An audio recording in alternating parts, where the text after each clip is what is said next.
ನಮಸ್ಕಾರ ನನ್ನ ಆತ್ಮೀಯ ಸಾರಿಗೆ ಸಹೋದರರೇ ಮತ್ತು ನನ್ನ ಆತ್ಮೀಯ ಸಾರಿಗೆ ಹಿರಿಯ ಸಿಬ್ಬಂದಿಗಳೇ, ನಾನು ನಿಮ್ಮ ಚಂದ್ರು. ಸ್ನೇಹಿತರೆ, ಈ ನಿಗಮ ಚಾನಲ್ ಎನ್ನುವುದು ಸರ್ಕಾರದ ಎಲ್ಲ ನಿಗಮಗಳ ಸಾರಿಗೆಯನ್ನು ಒಳಗೊಂಡಂತೆ ನೌಕರರ ಸಮಸ್ಯೆಗಳ ಮತ್ತು ಅವರ ವಿಚಾರಗಳನ್ನು ಎಲ್ಲ ಸಾರ್ವಜನಿಕರಿಗೆ ಮತ್ತು ನೌಕರರಿಗೆ ತಲುಪಿಸುವಂಥ ಕೆಲಸಗಳನ್ನ ಮಾಡ್ತಾಯಿದೆ. ಈ ಚಾನಲ್ನ ಬಗ್ಗೆ ಈಗಾಗಲೇ ತಮಗೆಲ್ಲನೂ ನೋಡಿದ್ದೀರಾ, ತಿಳ್ಕೊಂಡಿದ್ದೀರಾ. ಇನ್ನೂ ಹೆಚ್ಚಿನ ವಿಚಾರಗಳನ್ನ ತಿಳ್ಕೊಳ್ಳೋಕ್ಕೆ, ಇಲ್ಲಿ ಬರುವ ಉಪಯುಕ್ತ ವಿಚಾರಗಳನ್ನು ಇನ್ನೊಬ್ಬರಿಗೆ ತಿಳಿಸೋದಕ್ಕೆ ಈ ಚಾನಲನ್ನು ಎಲ್ಲರೂ ಸಬ್ಸ್ಕ್ರೈಬ್ ಮಾಡಬೇಕಂತ ಮತ್ತು ಇಲ್ಲಿ ಬರುವ ಎಲ್ಲ ಸಂಚಿಕೆಗಳನ್ನು ನಮ್ಮ ನೌಕರರಿಗೆ ತಲುಪುವಂತೆ ಶೇರ್ ಮಾಡಬೇಕಂತ ತಮ್ಮಲ್ಲಿ ಕೇಳ್ಕೊತೀನಿ. ಇದು ಕೇವಲ ನಿಗಮಗಳ ನೌಕರರ ವಿಚಾರಗಳಿಗೆ ಮಾತ್ರ ಸಂಬಂಧಪಟ್ಟಿರೋದೆ.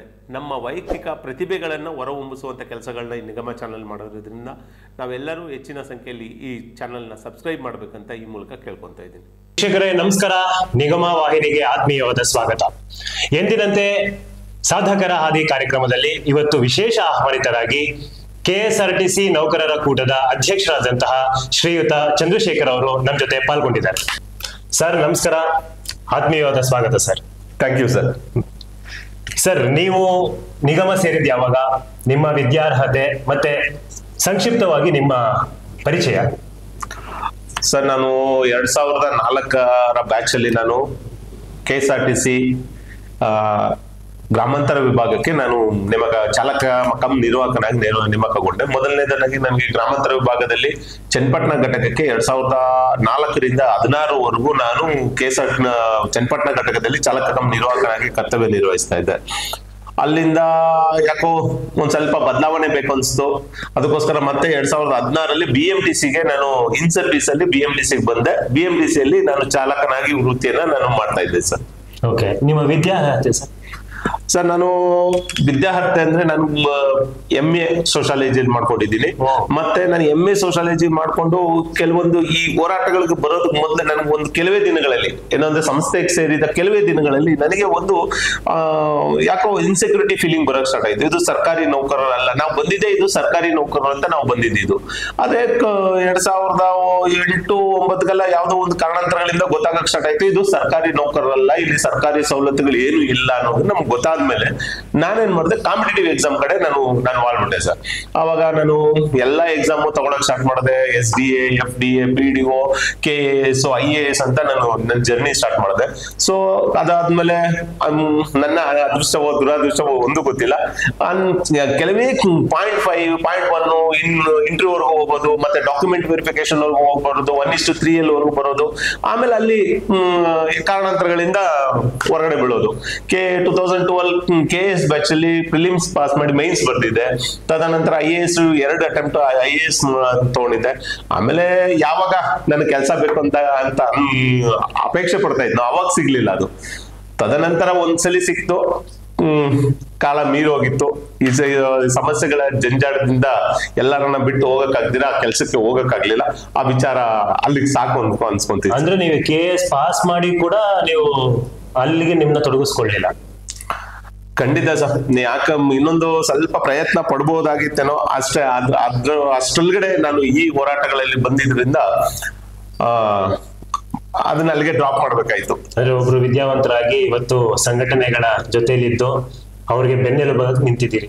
ಖಂಡಿತ ಸರ್, ನಾನು ಇವತ್ತು ನನಗೆ ಏನನ್ಸುತ್ತಂದ್ರೆ ನಾನು ಓದಿದ್ದೆಲ್ಲೂ ವೇಸ್ಟ್ ಆಗ್ಲಿಲ್ಲ. ನಾಲೆಜ್ ಯಾವತ್ತು ವೇಸ್ಟ್ ಆಗಲ್ಲ ಅನ್ನೋದಕ್ಕೆ ಇದು ಒಂದು ಕಾರಣ. ನನಗೆ ಯಾಕೆ ಇಷ್ಟು ಹಂತಕ್ಕೆ ನಾನು ಬೆಳೀತಾ ಇದ್ದೀನಿ, ಮತ್ತೆ ಇದು ನನಗೆ ಸಿಕ್ಕಿರೋ ನಾಲೆಜ್ ಏನು ವೇಸ್ಟ್ ಆಗ್ಲಿಲ್ಲ ಅನ್ನೋದಕ್ಕೆ ಕಾರಣನೇ ಇದೆ. ನನ್ನ ಏನು ಈ ವಿದ್ಯೆಯಿಂದ ಪಡೆದಂತ ಜ್ಞಾನ ನಾನು ಎಲ್ಲರಿಗೂ ಹಂಚೋಂಗಾಗ್ತಾ ಇದೆ, ಇದರ ಪ್ರತಿಫಲ ಎಲ್ಲರಿಗೂ ಪಡೆಯಂಗಾಗ್ತಾ ಇದೆ ಅನ್ನೋದೇ ಸಂತೋಷ ಸರ್. ಅದ್ಭುತ ಸರ್. ಸರ್, ನಿಮ್ಮ ಹಿನ್ನೆಲೆ ಸ್ವಲ್ಪ ಹಿಂದಕ್ಕೆ ಹೋದ್ರೆ, ಈ ಸಂಘಟನೆ ನೀವು ಮುಂಚೆ ಯಾವ್ದಾದ್ರು ಸಂಘಟನೆಗಳಲ್ಲಿ ನಿಮ್ಮನ್ನ ತೊಡಗಿಸ್ಕೊಂಡಿದ್ರಾ?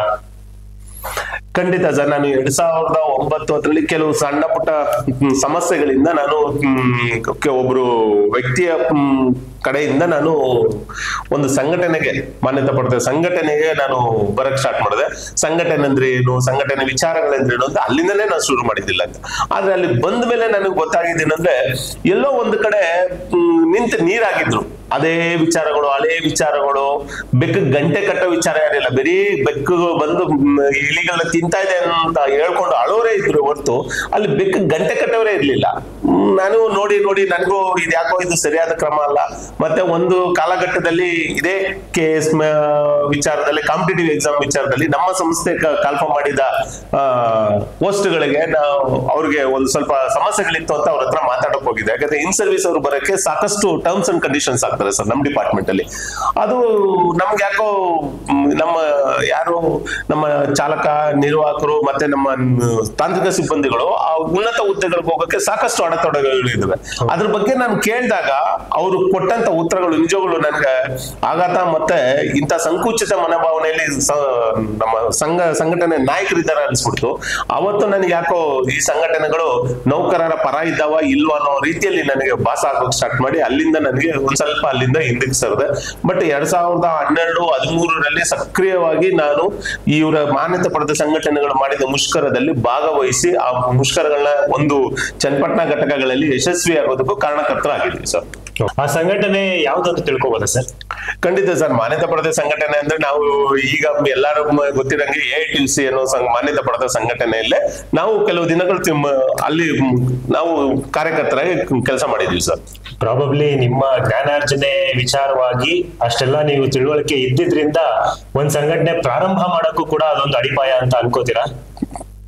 ಏನಾದ್ರೂ ಈಗ ಒಂದು ವಿಚಾರ ಸರ್, ಏನೂ ಗೊತ್ತಿಲ್ಲ, ನನ್ನ ಫೀಲ್ಡೇ ಬೇರೆ ಇತ್ತು. ಫೀಲ್ಡ್ ಬೇರೆ ಇದ್ದಾಗ ನನಗೆ ವಿಚಾರ ತಿಳ್ಕೊಬೇಕಾಯ್ತು. ಸಂಘಟನೆ ಅಂದ್ರು, ನಮ್ಮ ನಾಯಕರು ಅಂತ ಇದ್ರು, ಸ್ಟ್ರೈಕ್ ಅಂತ ಇದ್ರು, ಇವೆಲ್ಲ ತಿಳ್ಕೊಬೇಕಾದ್ರೆ ಏನು ಗೊತ್ತಿದ್ರೆ ಏನಾದ್ರು ತಿಳ್ಕೊಳ್ಳೋದಕ್ಕಿಂತ ಏನಾದ್ರು ತಿಳ್ಕೊಳ್ಳೋಣ ಅನ್ನೋ ವಿಚಾರಕ್ಕೆ, ಮತ್ತೆ ಇನ್ನು ನಮ್ಗೆ ಈ ಒಂದು ಒಳಗಡೆ ಇರೋ ದೆವ ಅಂತ ಇರುತ್ತಲ್ಲ, ಈ ನಾಯಕ ಅನ್ನೋದು ಒಂದು ದೆವ ಅಂತ ಇರುತ್ತಲ್ಲ, ಇದು ಹೊರಗಡೆ ಹೊರಹೊಮ್ಮೋದಕ್ಕೆ ಕೆಲವು ಕಾರಣಗಳಿರ್ತವೆ. ಆ ಕಾರಣಕ್ಕೆ ವಿಚಾರವಾಗಿ ನಾನು ಸಂಘಟನೆಗೆ ಬಂದೆ. ಬಟ್ ಸಂಘಟನೆಗೆ ಬಂದ್ಮೇಲೆ ಮಾನ್ಯತೆ ಪಡೆದ ಸಂಘಟನೆ AITUC ಬಂದ ಮೇಲೆ ಗೊತ್ತಾಯ್ತು ಇಲ್ಲಿ ಏನೂ ಇಲ್ಲ, ಬರೀ ಮೇಲ್ನೋಟಕ್ಕೆ ನೌಕರರನ್ನ ಏನೋ ಓಲೈಸುವಂತದ್ದು, ನಾವು ಉದ್ಧಾರ ಮಾಡ್ತೀವಿ ಅಂತ ಹೇಳುವಂತ ರೀತಿಯಲ್ಲಿ ಇರೋದೇ ಹೊರತು ಅದರ ಒಳವರ್ಮ ಮತ್ತೆ ಒಳ ವಿಚಾರಗಳು ಬೇರೆನೇ ಇದಾವೆ ಅಂತ ನನ್ಗೆ ಆವಾಗ ಅರ್ಥ ಆಗಿದ್ದು.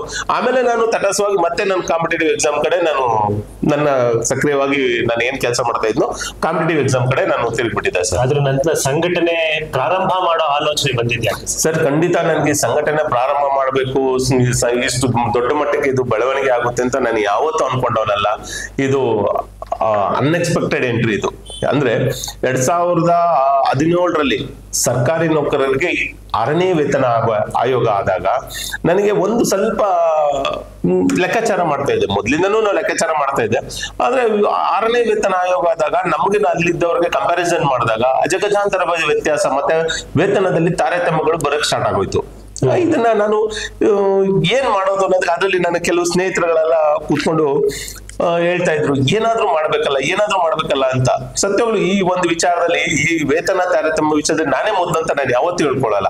ನನಗಿಂತ ಮೊದಲು ತುಂಬಾ ಜನ ನಮ್ಮ ಹಿರಿಯ ನಾಯಕರುಗಳು, ಬೇರೆ ಬೇರೆ ನಮ್ಮ ನೌಕರರು ಅವ್ರದ್ದೇ ಆದ ದಾರಿಗಳಲ್ಲಿ ಅವ್ರು ಟ್ರೈ ಮಾಡಿದ್ರು. ಬಟ್ ನಾನು ಯಾವ ರೀತಿ ತಗೊಂಡೋದೆ ಅನ್ನೋದನ್ನ ಇಲ್ಲಿ ಒಂದು ರಿಸಲ್ಟ್ ಔಟ್ಪುಟ್ ಬರಕ್ ಸ್ಟಾರ್ಟ್ ಆಯ್ತು. ಪಾಪ ಎಲ್ಲರೂ ಯೋಚನೆ ಮಾಡಿದ್ದಾರೆ, ಎಲ್ಲರೂ ಅವ್ರ ಒಂದು ವಿಚಾರಗಳನ್ನ ಮಾಡಿದ್ದಾರೆ.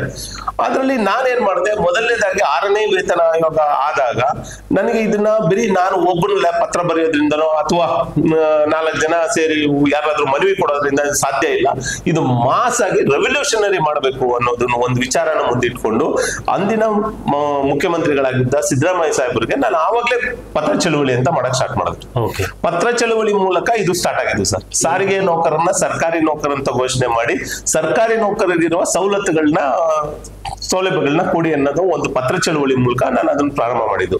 ಆವಾಗ ಸುಮಾರು ಒಂದು 40,000 ರಿಂದ 45,000 ಪತ್ರಗಳು ಮುಖ್ಯಮಂತ್ರಿಗಳ ಕಚೇರಿಗೆ ತಲುಪಿತು. ಸೊ ಅಲ್ಲಿಂದ ನನ್ನ ಜರ್ನಿ ಶುರುವಾಗಿದ್ದು.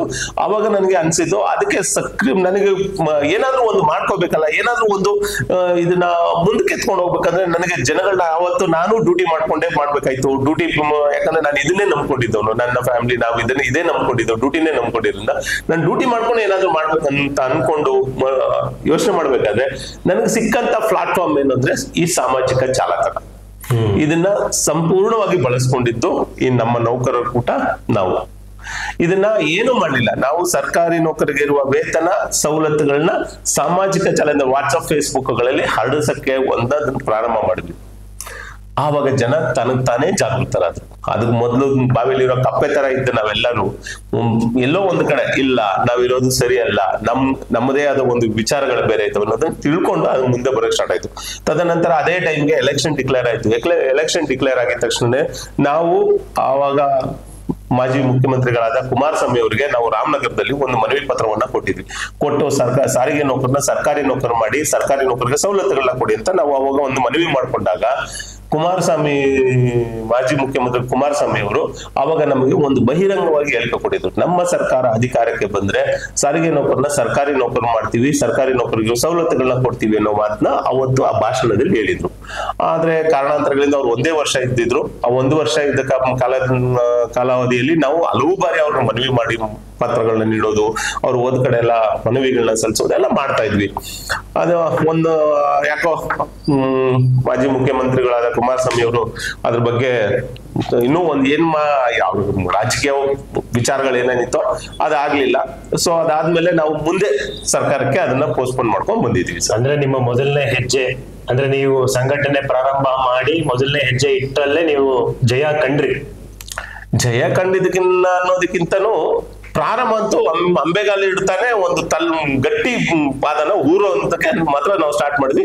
ಇದು ನೌಕರರಿಗೆ ಬೇಗ ಮುಟ್ಟಂಗಾಯ್ತು. ಅಂದ್ರೆ ಈ ಒಂದು ಯಶಸ್ವಿ ಆದಂತ ಹೆಜ್ಜೆ ಅಂತ ನಿಮ್ಗೆ ಅನ್ನಿಸ್ತು?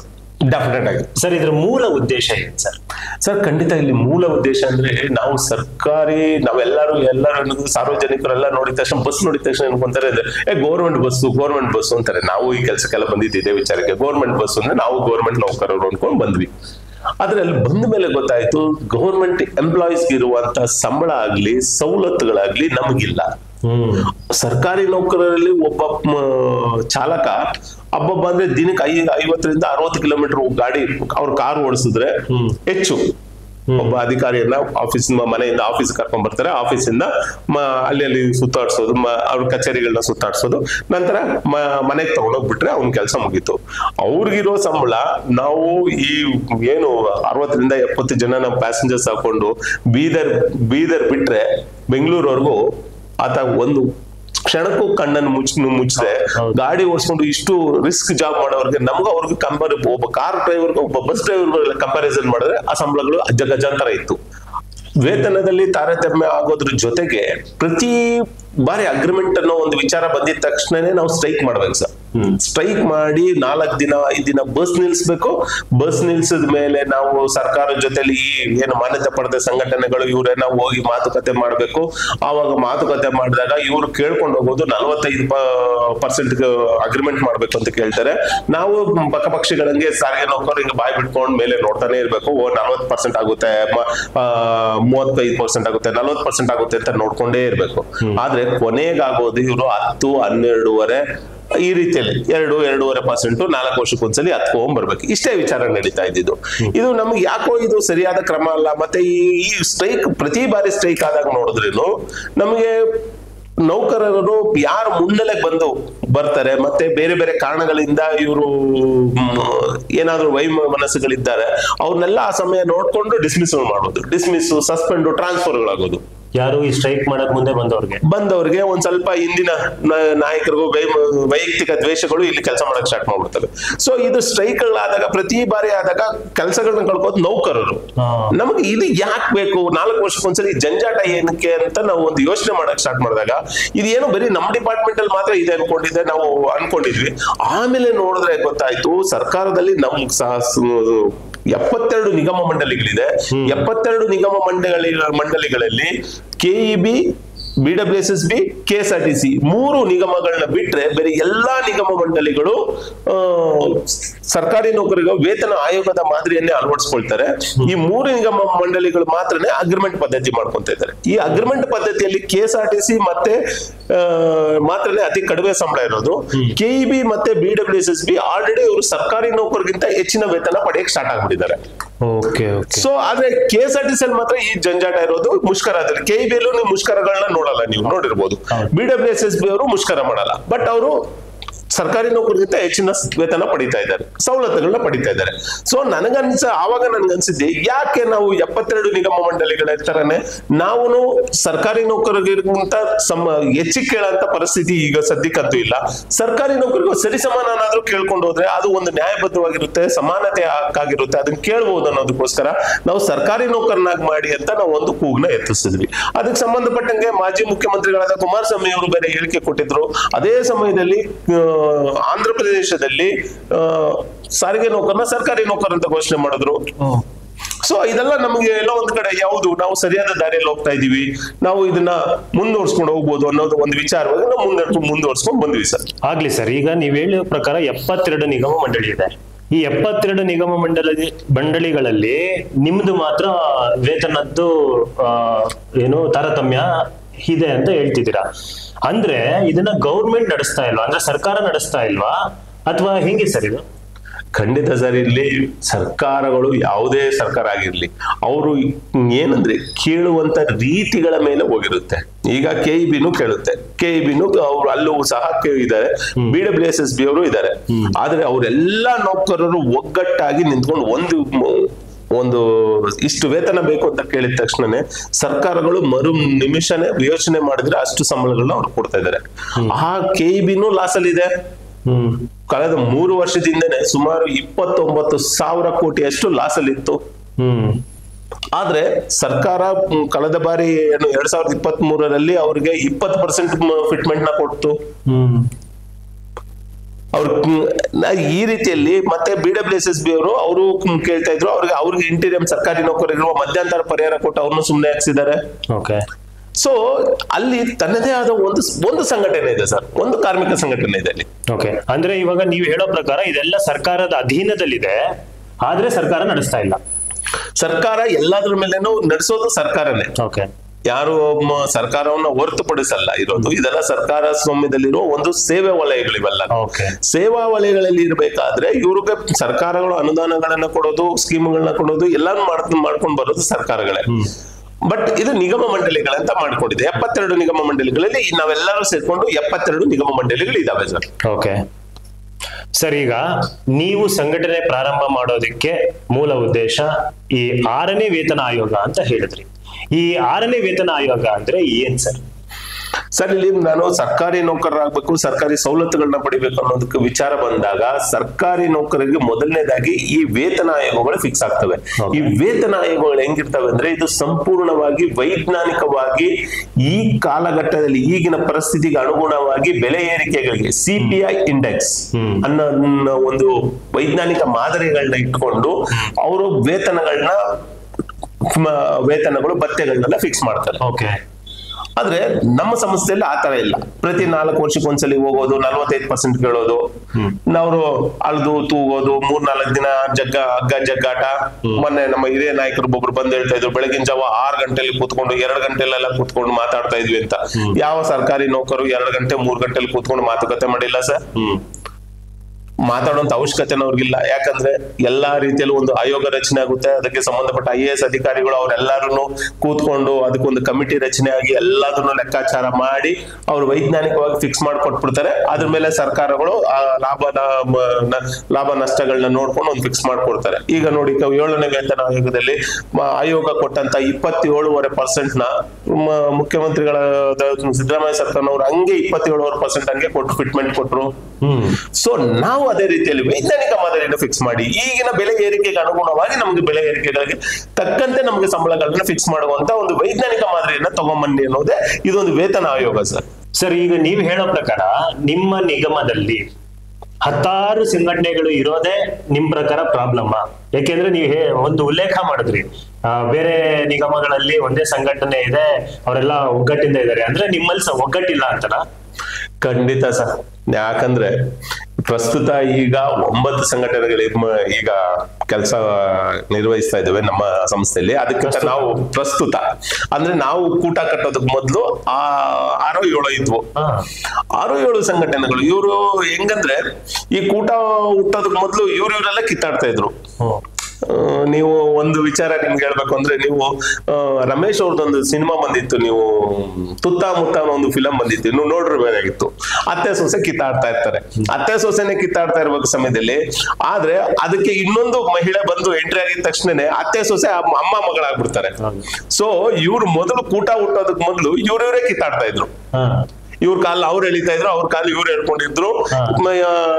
92ರಲ್ಲಿ ಏನು ಎಲೆಕ್ಷನ್ ಮುಗಿದ ಮೇಲೆ 92ರಿಂದ ನಮ್ಮ ಮನೆ ಅನಂತ ಸುಬ್ಬರಾಯ ಸಾಹೇಬ್ರು ಹೇಳಿದ್ರು, 92ರಿಂದ ನಮ್ಗೆ ಅಪ್ ಟು 2012ವರೆಗೂ ನಮ್ಮನ್ನ ಎದ್ದೊಳಗ್ ಬಿಟ್ಟಿರ್ಲಿಲ್ಲ, ನಾವು ತಲೆ ಮರ್ಸ್ಕೊಂಡಿರ್ಬೇಕಾಯ್ತು, ಹಂಗೆ ಹಿಂಗೆ ಅಂತೆಲ್ಲ ಹೇಳಿದ್ರು. ಸತ್ಯವಾದ ಮಾತುಗಳು.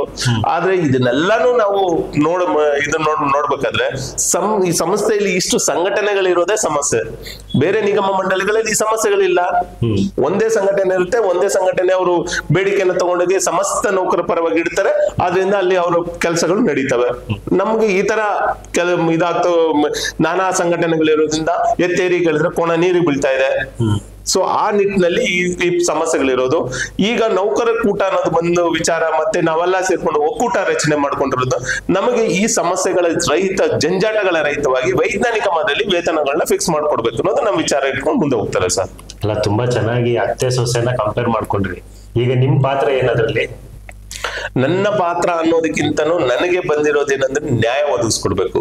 ಸಾರಿಗೆ ನೌಕರರು ಹಗಲಿರದನ್ನದೇ ಹಬ್ಬ ಹರಿದಿನಗಳನ್ನ ಬಿಟ್ಟು ಒಂದು ಸಲ ಹೊರಗಡೆ ಬಂದಿದ್ದ ಕುಟುಂಬನ ತೊರೆದು ಹೊರಗಡೆ ಬರೋನು 2 ದಿನ 3 ದಿನ ಆದ್ರೂ ಹೆಂಡತಿ ಮಕ್ಕಳನ್ನ ನೋಡಿದ್ರೆ ಕುಟುಂಬಗಳನ್ನೆಲ್ಲ ದೂರ ಇಟ್ಕೊಂಡು ಎಷ್ಟು ಒತ್ತಡದಲ್ಲಿ ಕೆಲಸ ಮಾಡೋರಿಗೆ ಅವ್ರಿಗೆ ನ್ಯಾಯಬದ್ಧವಾಗಿ ಸಿಗಬೇಕಾಗಿರೋ ವೇತನ ಮತ್ತು ಸವಲತ್ತುಗಳು ಸಿಗ್ಬೇಕು. ಇಷ್ಟೇ ನಮ್ಮ ಉದ್ದೇಶ. ಎಷ್ಟು ಕಾನ್ಫಿಡೆನ್ಸ್ ಇದೆ ಸರ್? ಸರ್ ಕಾನ್ಫಿಡೆನ್ಸ್ ಇಲ್ಲ ಅಂದ್ರೆ ನಾನು ಇಷ್ಟು ದೂರವರೆಗೂ ಬರ್ತಾನೆ ಇರ್ಲಿಲ್ಲ ಸರ್. ನಂಬಿಕೆ ಅನ್ನೋದೇ ನಮ್ಮ ಇಷ್ಟು ದೊಡ್ಡ ಮಟ್ಟಕ್ಕೆ ಬಂದಿರೋದು. ಪ್ರಯತ್ನಗಳಂತೂ ಸತತವಾಗಿ ನಡೀತಾನೆ ಇದೆ, ಯಾವುದೇ ಕಾರಣಕ್ಕೂ ಕೈ ಚೆಲ್ಲುವಂತ ಮಾತೇ ಇಲ್ಲ. ಸರ್ಕಾರಕ್ಕೂ ಇದರ ಬಗ್ಗೆ ಗಮನ ಹರಿಸಿದ್ದಾರೆ, ಗೊತ್ತಾಗಿದೆ. ಇಂದಿನ ಸರ್ಕಾರಕ್ಕೆ ಗೊತ್ತಾಗಿದೆ, ಇವತ್ತಿನ ಸರ್ಕಾರಕ್ಕೂ ಗೊತ್ತಾಗಿದೆ. ಸೊ ನಮಗ್ ನಂಬಿಕೆ ಇದೆ, ಖಂಡಿತ ನಮ್ಮ ಬೇಡಿಕೆ ನ್ಯಾಯಯುತವಾಗಿದೆ. ಪ್ರಜಾಪ್ರಭುತ್ವ ವ್ಯವಸ್ಥೆಯಲ್ಲಿ ಇದು ಕೊಡ್ಲೇಬೇಕು ನಮಗೆ. ಅದಕ್ಕೋಸ್ಕರ ನಮ್ಗೆ ಇದ್ರ ಮೇಲೆ ನಂಬಿಕೆ ಇಟ್ಕೊಂಡು ನಾವು ಮುಂದೆ ಹೋಗ್ತಾ ಇದೀವಿ. ಆಗ್ಲಿ ಸರ್. ನನಗೆ ಗೊತ್ತಿರೋ ಪ್ರಕಾರ, if I am not wrong, 1,20,000 ಜನ ನಿಮ್ಮಲ್ಲಿ ಸಾರಿಗೆ ನೌಕರರಿದ್ದಾರೆ, ಕರೆಕ್ಟಾ ಸರ್? ಒಂದು ಕಾಲಘಟ್ಟದಲ್ಲಿ 1,25,000 ನೌಕರರು ಇದ್ರು. ಓಕೆ.